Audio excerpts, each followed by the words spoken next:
What do a speaking coach, a strategy consultant, and a growth advisor have in common? Sounds like the start of a bad joke, right? But honestly, it's all about finding out what people really do in their jobs. The stories, the struggles, the coffee breaks. The real stuff you won't find in job titles. Welcome to a space where we sit down with people from all kinds of careers, have a laugh, and dive into what makes their work meaningful. Whether you're looking to learn something new or just here for a good story, let us be your guide. I'm Jeff. And I'm Charlie. And let's get Casually Pro! Woo!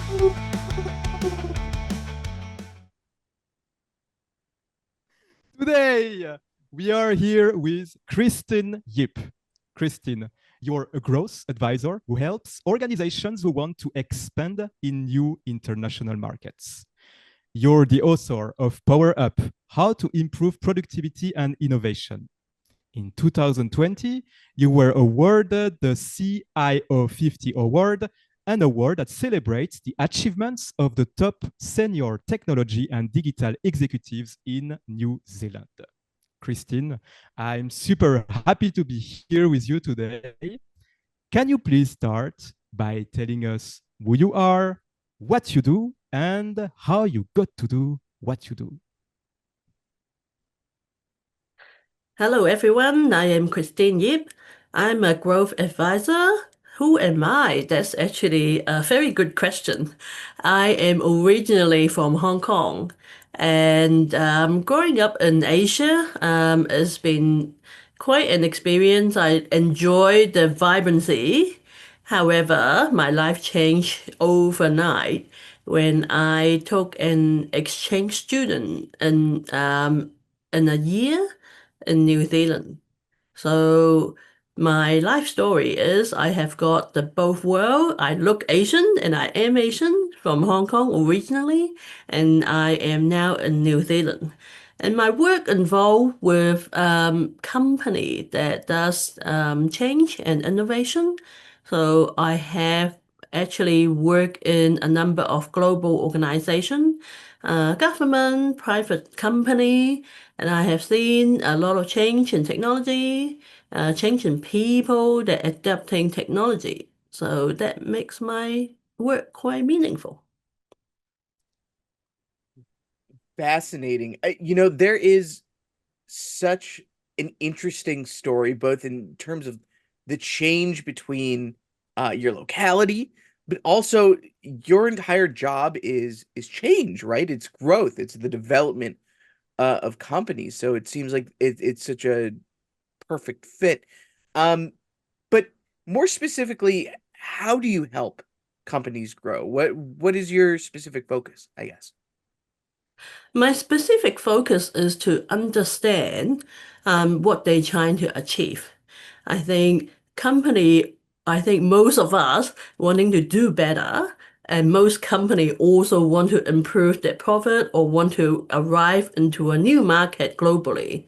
But specifically, what are we trying to do? Sometimes, if we're not defining that, I think that is the very first step. It needs to be very clear.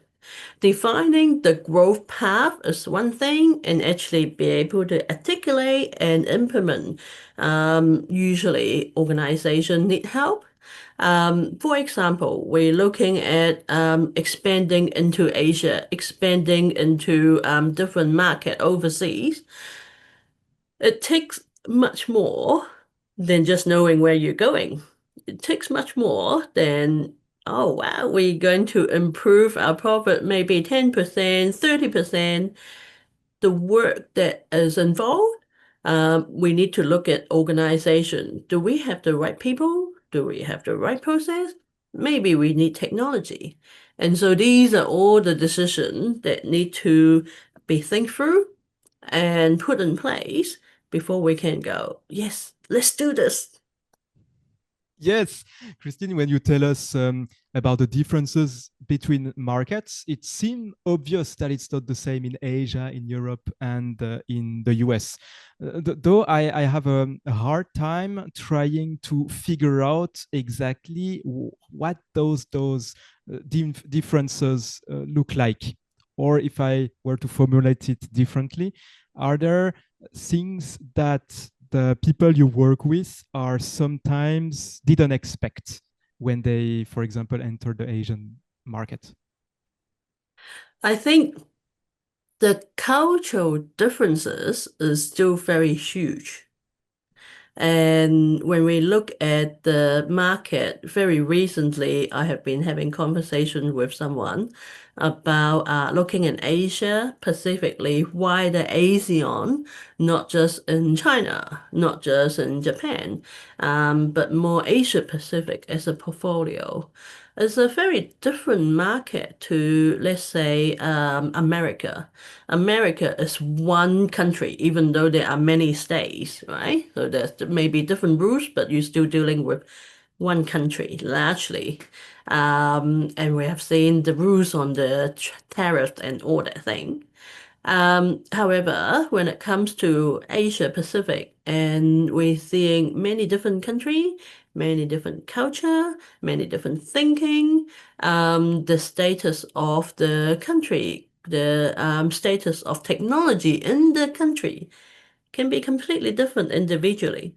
So for one business to navigate the whole region can be quite difficult. The good thing is that being in, let's say, for example, in a city or city like Auckland, a country like New Zealand, we are very multicultural. So I personally have moved country. Now I live in New Zealand, and many people live in Auckland also are multicultural. So we do have the connection from our home country and to be able to test it out in more developed market, let's say New Zealand and Australia, before we can roll it out globally. So New Zealand is actually a playing field for innovator to test out the innovation. Fascinating. So when you mention innovators, right, or innovation, right, is it kind of individual creators? Is it startups? Could you enlighten us a little bit about what the innovation space in New Zealand looks like at the moment? Yes, New Zealand is a place where there's a number of global startups that started to spin out and grow over the last 10 years. Um, New Zealander has always been very hands-on. I think if you know the word DIY, do it yourself, New Zealand, Australia, these are places that people just want to create things in their backyard, in their garage, and we love creating project as a side hustle. And we don't want to take answer from people thinking that, okay, if you give me an answer, that's the answer. We just don't accept it. We want our own answer. And that means that generally the thinking is different from sometimes the rest of the world. It's a good thing, it can also be a bad thing. However, on the good side, that means that we can think differently, create something different. And because we are a bit far away as a country, so we were not limited to what people say. We tried it, we tested, and it worked. So then we can then take it to other country. Specifically, we have got a number of startup company in deep technology. That is what we quite often refer to a company that are deeply involved in science discovery, research and development, maybe infrastructure and engineering. We actually have got a very good place for scientists and innovative people to hide away to come here or they've been researching at the university and they want to solve some world problem. So they do it here, and then once it's validated and ready to be a solution for organization and country, and they test it in New Zealand and they go out into the world. That is one pack of it. Other pack of it is business and business innovation. The other pack of it is New Zealand business innovation that we took on some New Zealand business model and tested out overseas. And generally, funny that New Zealand, so many people think that we have so many sheep, not many people, so we may be a bit behind. However, for the organization that are very advanced, they would generally take on use technology quite soon and adopt new technology almost at the same time as let's say Silicon Valley. So we do have company that move very fast, innovate fast, so then they can stay on top. Wow, it seems like it's a very exciting place to be. You have innovation in something new, and to be those first adopters.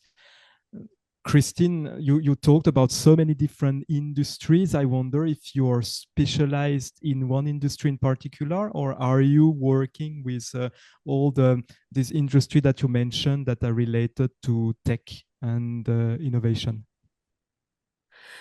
My work is interesting in the sense that I work with the both ends of the spectrum.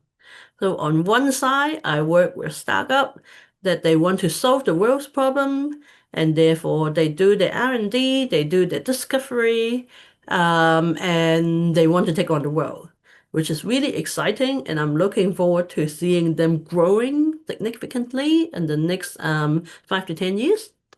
On the other hand, because of my background in the corporate leadership, I can help organization, and I have got clients that are already in the more traditional business, and they're looking for growth, looking to go somewhere else, looking to do things differently. And that is exactly what I was talking about. We're ready to change, but what are we changing to? So, and this is the space that I help as an advisor to look at, okay, well, we want to grow, and therefore we need to really think what the roadmap look like, what technology can help, and how do we innovate. And innovation in traditional business can be really interesting, but of course, it takes effort. Can you talk to us a bit about your methodology? Because I think a lot of people might not understand kind of the depth of detail that's required to go into growth for innovation, especially when you're looking at two drastically different areas like startups and well-established companies, right? So is there some kind of framework that you adhere to, or some basic ideas that you look at when you start talking about how to grow these companies? Yes, actually, that is a very good question. When I go into a company and we talk about this growth business, we need to change, we want to do something different. The very first step is we do some assessment together. So we would generally talk about their vision, what it looks like, what's the ideal for the people who are in charge. Maybe the good and ideal result for the business is market share. Maybe the good and ideal for the result for the business when it comes to innovation is to actually shift the bottom line. So innovation and operation can be achieved, and that also means growth. So growth can be internal and can be external. So just identifying this for the beginning is important because we do want to make sure the foundation is strong Once the foundation is strong, then we can then map out, is it going to be expanding globally, expanding to a specific country? Is there country of preferences? And there are also possibly technology and business model that may have to change in order to be able to grow into specific country or specific market. So after all these conversation is a good starting point, and this conversation I generally use my framework. I have got a 4F framework which I published in a journal in a conference. And what happened is this is a framework that help the thinking and the conversation to be more creative and in a way very practical. For organizations, so often that there is already a set of thinking. For example, a manufacturing company, usually the people you work in there have always been in manufacturing company for most of their career, if not all of their career. So the thinking is we always manufacture with this plant, we manufacture like this, and in the industry, we do things this way. However, when we're talking about we need to do something different, we might have to shift that a little bit. And that means that I would use my framework to have a conversation to help them think slightly differently. For example, if we're talking about manufacturing, need to do different. Maybe we have got a new compliance. Maybe we want to grow our profit margin. We need to think creatively. I sometimes would ask, what would be a fun thing that you can think of? And it sounds very irrelevant. However, that is just something that if it's completely irrelevant, that we can then use our mind to think differently. Let's say there may be something that quite fun we have not thought of, and actually that is something that can be an improvement, for example. And sometimes an idea that in those conversations can lead to deeper insight that usually we don't talk about because in the business world and meeting, we just don't have time to think of any idea or explore idea outside of the standard agenda. And so the 4F model, and we can look at something that's fun, something that's a bit more focused, something that may be a bit more philosophical. So different hats that I give to the conversation that I facilitate help them think outside of their normal domain. And that means that actually we can then come back and collect new information that they already thought about, but never used, never thought is possible. Well, interesting. So you break the usual frame that they have in those business related conversations by giving them a theme that's usually not the type of discussions that they have to create new ideas and to find new paths. That's a very interesting way of doing. Now, Christine, in order to be a little bit more concrete, I would love if you could talk to us about a specific company that you worked with and exactly how they were when they started, maybe why they came to you, and what type of work you guys did in order to achieve the results that they achieved.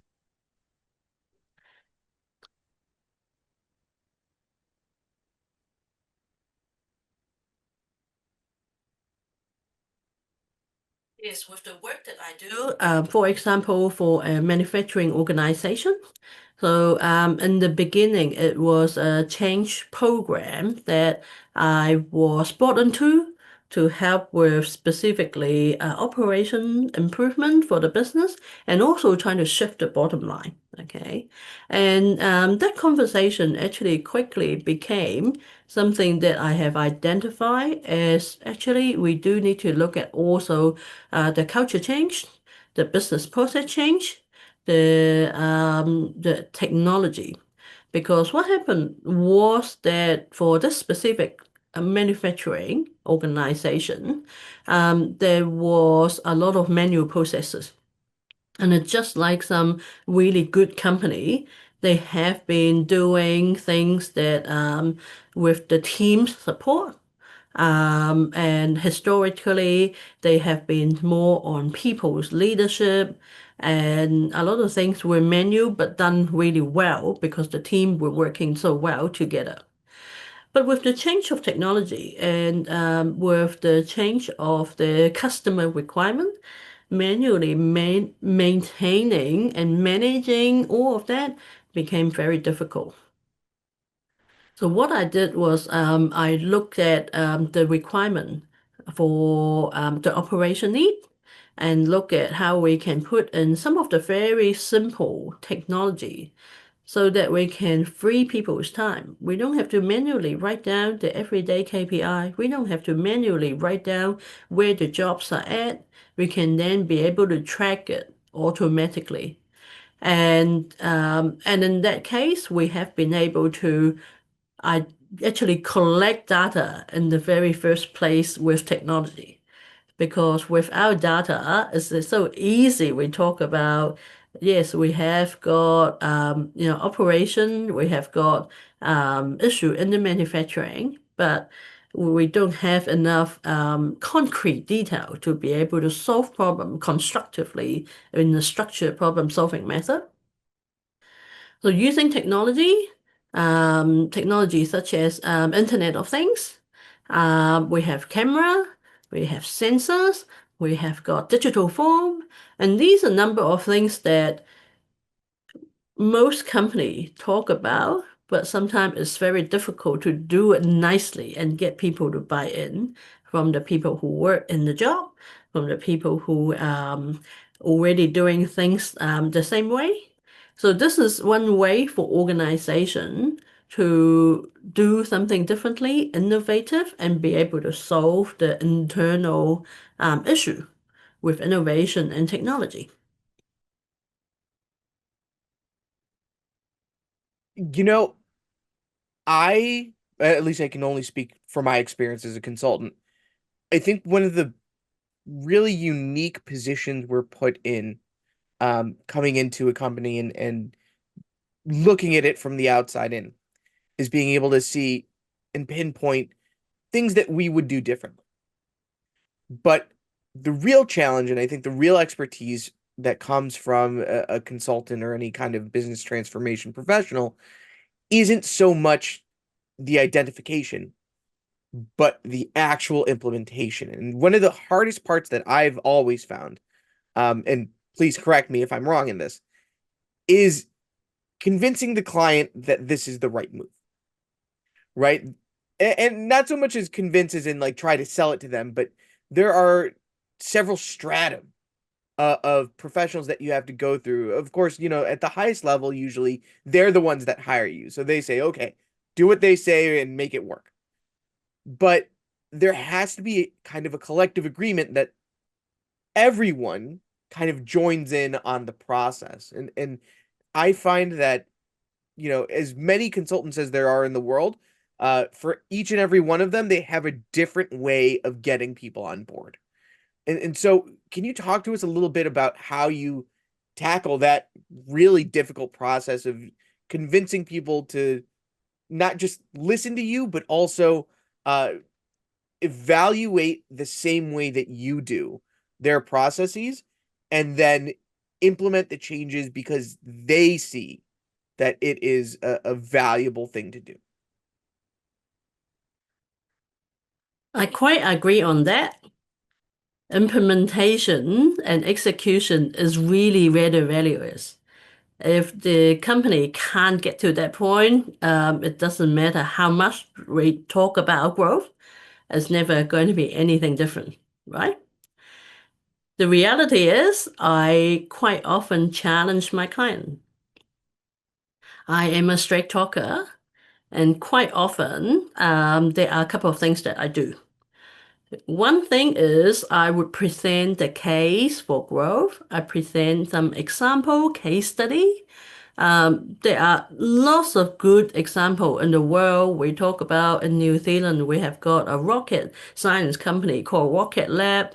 Overseas, we have so many different companies. If we talk about, very famously, Virgin Group and a number of different companies, there are so many examples that can inspire. And generally, I would love to inspire them. And because they already inspired, they partly already why they engage with us, right? That is the reason why they already engage with consultant. However, that quite often doesn't get them to do anything. It's nice to feel good. They want something, and that is the second part that when they actually, and I have seen clients that don't take action, I generally challenge. And the challenging part can be that I challenge their vision.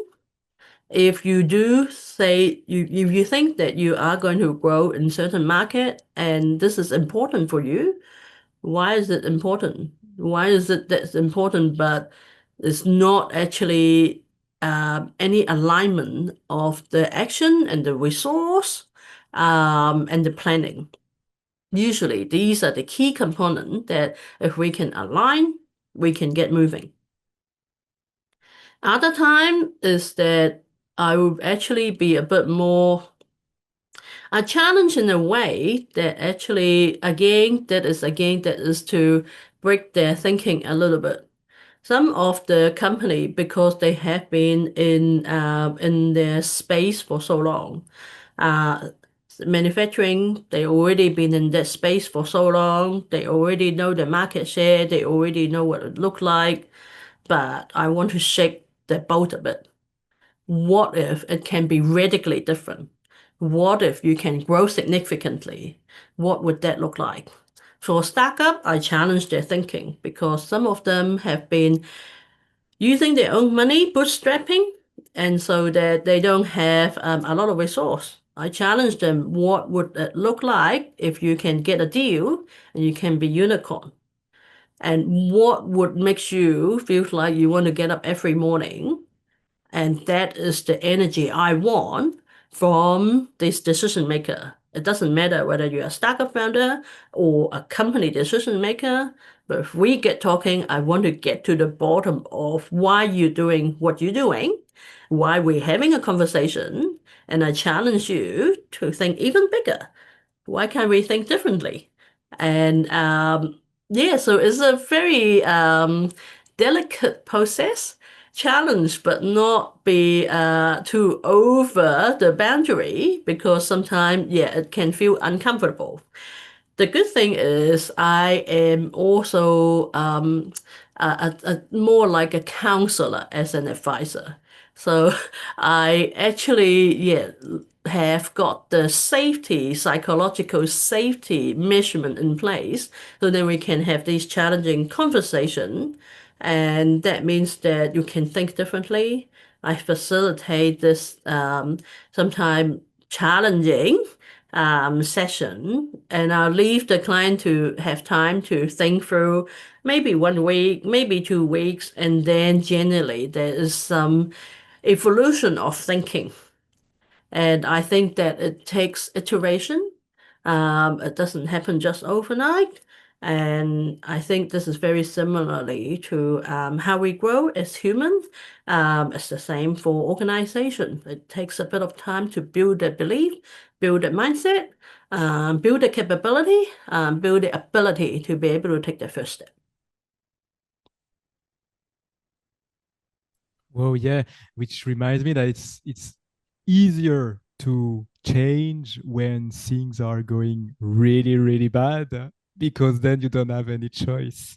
But here you are working with company that it works, but we want to make it bigger. So if I understand correctly, first it's your job to continuously motivate everyone with the dream, with the mission, with what's possible, until they start to internalize this vision in themselves, and until they somehow get themselves motivated by it. Is that a great, a good recap? I think, yes, I think there are two sides of it. One side is that sometimes being in business can be very lonely and very difficult.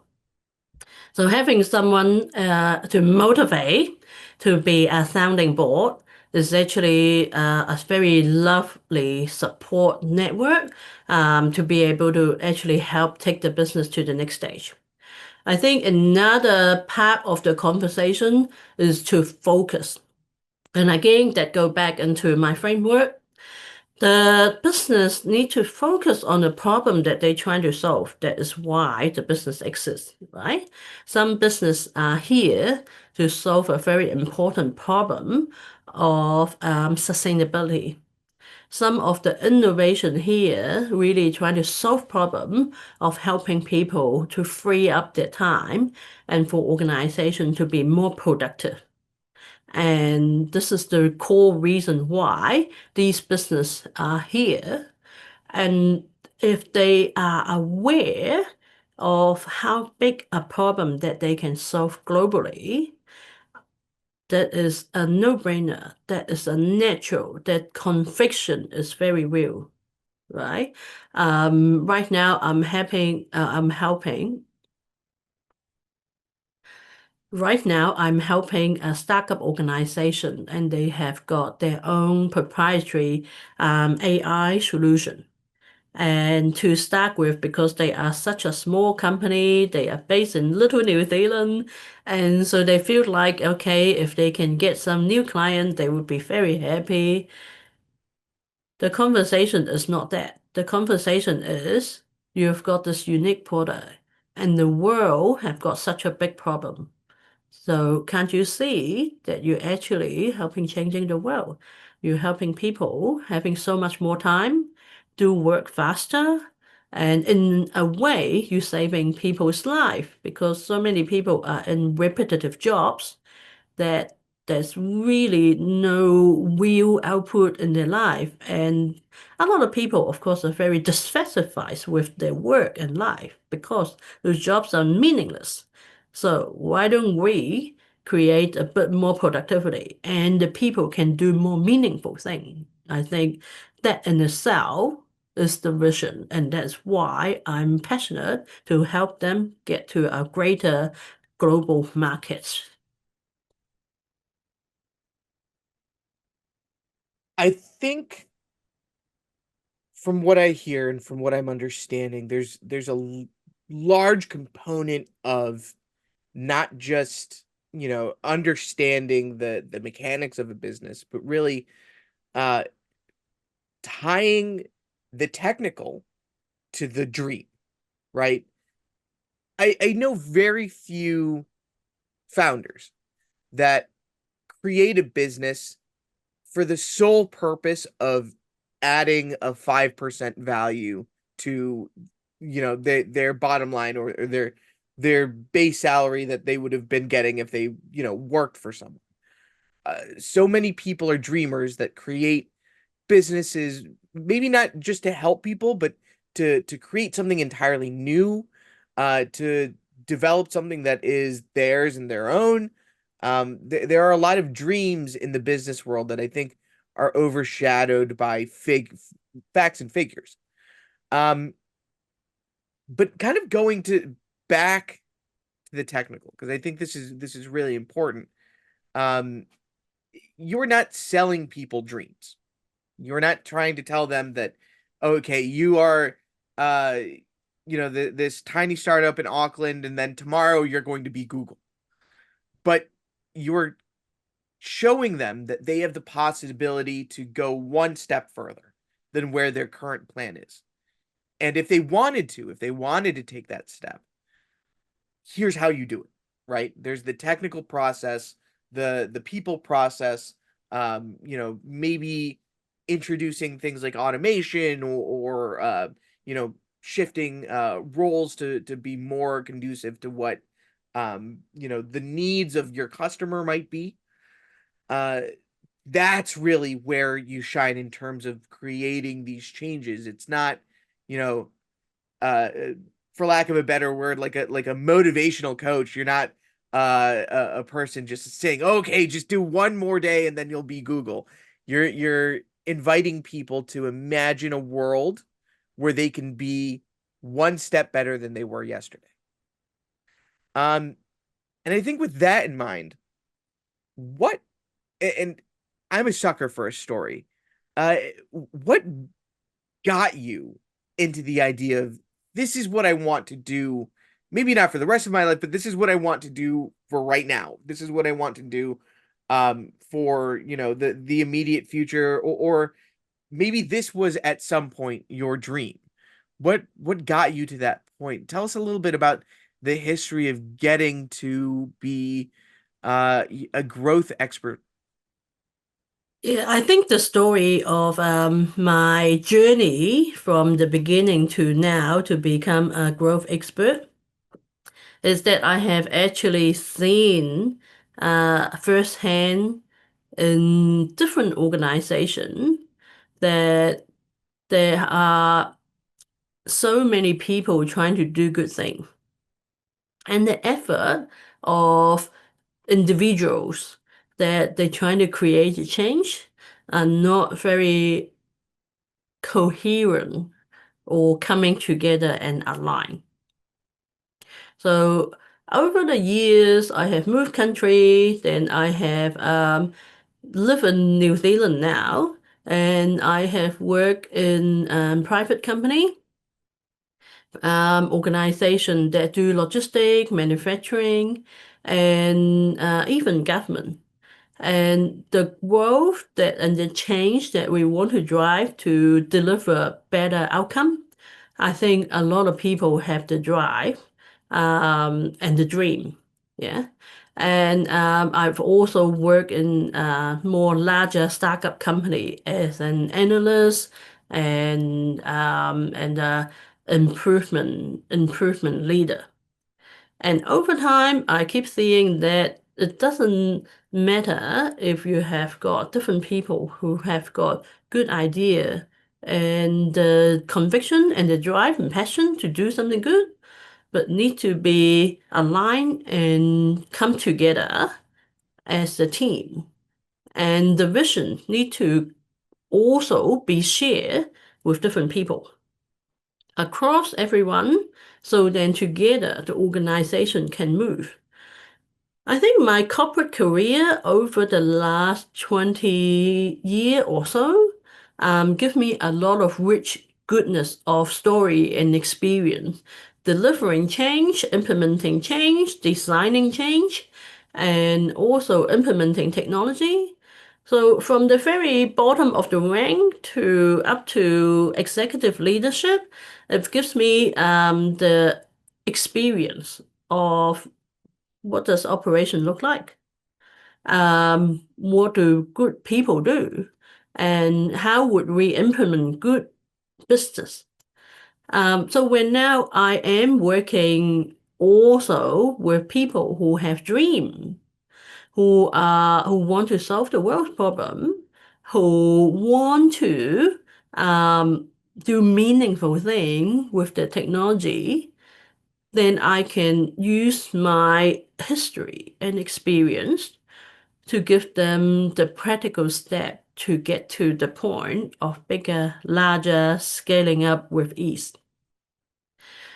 Sometimes people have got very straightforward career. My career maybe not so straightforward because I moved from project to project and different sector, different company.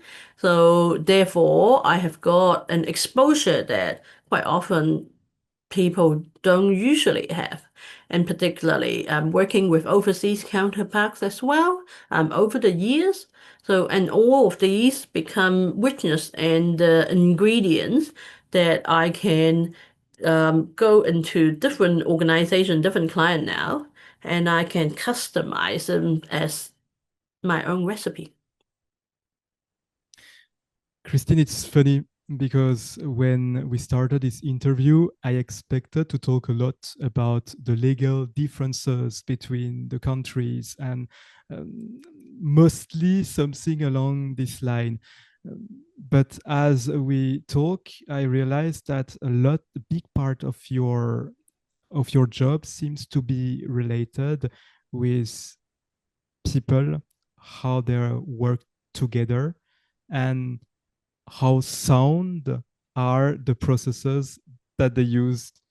So when you tackle the challenge of growth, it seems that first you discover many things that are not very many things that are not done properly or that could be improved. And so first you tackle these challenges, you make the base better, and then you make sure that everyone involved works together and that the values that they have are aligned. And is this the recipe for growth, or is there something more? I think the recipe for growth is quite often as an analogy of actually we have got a ship that we're going to one direction, and imagine this ship is actually old-fashioned. You have people who rolling, okay, and everyone need to row to the same direction, and they need to know where the destination is look like, and also where we are getting to. Um, it's good to talk about growth because it's exciting. You know, different country, you have got different opportunity. And I think we are aware of that. However, before we even move to the country, the way the organization move really dictate how successful they are in terms of being in different country and be able to tackle the local challenges. So yeah, the recipe, I think, is getting a very clear vision. I think that is also getting very clear on how to get there with the support of technology, with the support of people. We have got the one direction going to the same destination. The other thing is once we've got that, then how fast we're moving. You know, we're actually understanding the local issue that we may be solving. Coming from Asia, Hong Kong is very different from any other places like maybe Vietnam, maybe India, right? And so each of the market have got their own opportunity to offer for organization. And so knowing what problem we're solving, where we're heading to, and learn ahead, plan ahead how we get there, make things faster.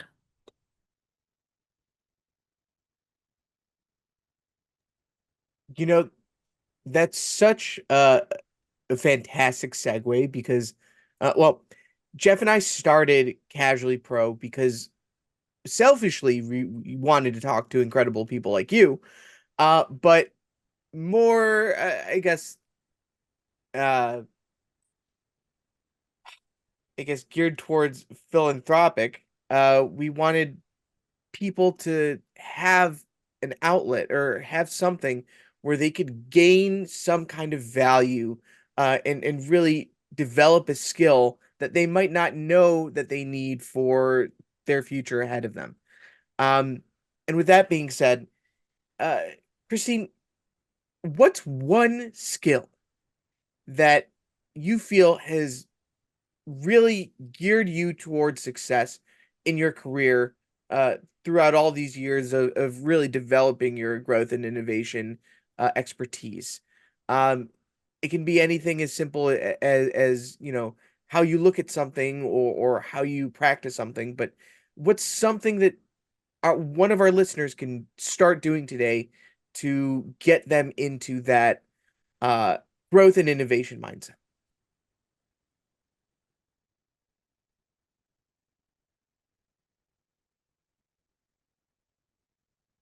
I think one skill that I have acquired over the year is possibility thinking.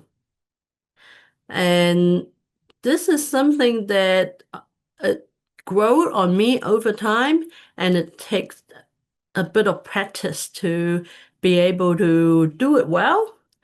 Now we know that some people are good daydreamer, okay?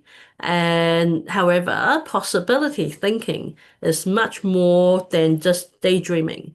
Daydreaming is the beginning of it, but then when you come across, for example, when I was young, I was in Hong Kong. I was thinking I want to go travel. So what made it be the possibility? And that was already growing on me. Now, at the time, it was not something that the family could easily afford. So I started to look out for opportunity. Now, it was not in my area of domain, and actually, I didn't actually find any particular useful information for my teacher. But one day, when I was looking out for possibility, I have finally see an advertising. And that advertising, I put in my application and just thinking that is a possibility that through this exchange student program, I might be able to go and travel. Okay. And simple things like that. There's nothing radically different that we need to do differently in everyday life. However, just having that thinking and mindset means that when opportunity comes up, that means that you actually are able to action and take on the opportunity. Possibility thinking, again, in a different setting, in a career when I was facing, do I want to, let's say in project leadership, what may be the possibility of taking the project to completion, what sort of technology looks like, what would all of the what would the outcomes look like, for example. The outcome can look like that we've successfully implemented, and who else may need to use it. And all of that can, every day, we are facing different decision. And the decision can come up with different possibility. So be able to see the possibility and actually think through, actually, the answer is not just A. The answer can be B, C, D, and just choose. And in that case, sometimes you may not choose immediately, but when BCD become a possibility and it's actually maybe better than what we thought, you then have got a better pathway for, let's say, future career for business. And I think I generally encourage people to step into that. It sounds easy. I think there are many, as you probably know, there are many reading, there are many thinking concept and framework that we can practice on possibility thinking. I think one of the framework that I quite often use, and I think it set me to the path in the very beginning, is Edward de Bono's lateral thinking concept. So start with something that can be slightly outside of your normal thinking head. And from there, there is a very wide range of framework and concept that help shifting the thinking and therefore developing a successful career path. Yes, whoa, this one's beautiful. And it's the first time I hear someone who puts that into words. Possibilities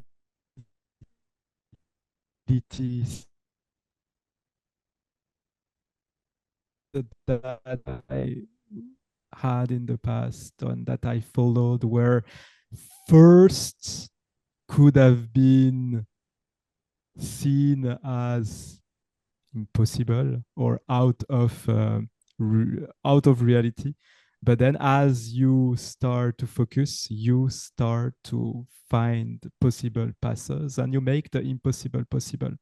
So thank you so much, Christine, and thank you also for this moment that you were speaking about meaning.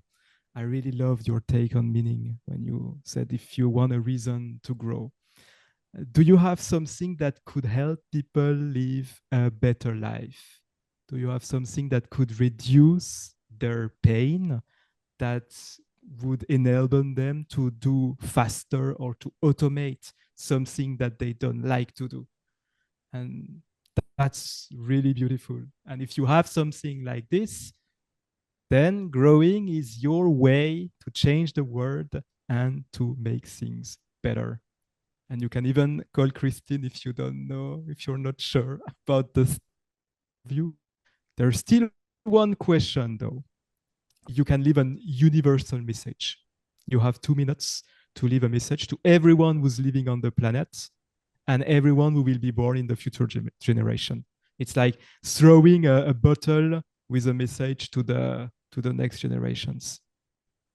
And you have 2 minutes to give your message. And take as long as you need to think, obviously. One thing that is universal for everyone, I think I'm here and you are here. If you listen to this, it's probably a message for you. For me, I think an important thing in life is to connect with your inner self. And this is, it sounds very simple in writing and wording, but it will take some time to explore your true preferences, your true passion, and also the meaning of why you're doing what you're doing in your life. And for me, I have had the opportunity, very luckily, to be able to explore that myself. And to be able to connect with my inner self. So let's, for example, explore things like what really get you excited, passionate, art and craft, or maybe dreams that you dream in the evening that can maybe evoke emotion. Why are certain emotions stronger than the others? Now, quite often, those preferences are pointer to places that we should be, we should head to, where we need to be, and also who we may need to work with or hang out with. And so I think to actually have a fulfilling life, satisfying career, quite often I go back to the North Star, the pointer, and have a discussion with myself. So if there's any one thing that anyone can benefit from, connecting with ourselves by having conversation with ourselves. You might want to have a conversation with yourself by just talking to the computer. You might want to have a conversation with yourself and do some painting. Sometimes I do some craft and then my mind in the background just floating and new idea come through. And it can come up with be any shape or form, but be able to connect with who you are and anchor in that and be okay with it. I think that's one universal thing that is going to be very powerful. Incredible. It's really funny that you say connect with yourself and talk to yourself. I now have validation for my mutterings to myself whenever I'm working. So thank you so much for that.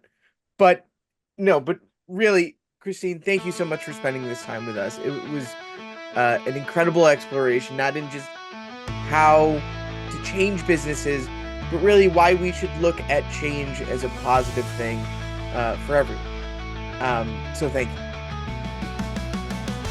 Thank you for having me here. Certainly. For those of you still listening, if you would be so kind, please like, share, subscribe.